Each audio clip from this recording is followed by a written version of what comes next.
how to add font in Canva.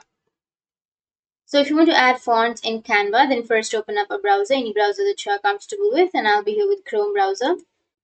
Once you open your browser, you just need to go for canva.com and make sure to log into your Canva. Once you've logged into your Canva, so let me tell you one thing, that if you want to add font on your Canva, then you need to have the Canva Pro subscription, because if you don't have the Canva Pro subscription, then you won't be able to add the font. So if you want to add the font, have the subscription. And once you've taken the subscription, you just need to go for the left and you need to go for brand.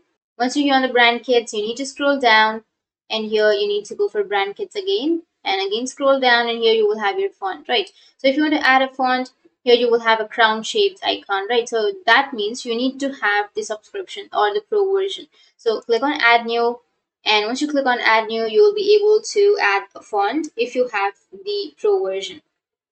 So that's one way. And the other way to add fonts is you just need to go back to your home page, and here you can simply choose any template or any design that you're comfortable with. So I'll be choosing a design. Once you choose a design, now you just need to go for the font. So simply click on the font, and once you click on the font, here on the upper left you will have the font, right? Simply enlarge it, and once you choose the font, here on the bottom you may have an option of upload a font option, or you can also go for the brand. And under brand, here if you scroll down, here you will have fonts. So if you want to add the font, you need to simply upgrade or have the pro version. So that's how you can add fonts in Canva. And if you have any questions, feel free to comment below. Thanks for watching.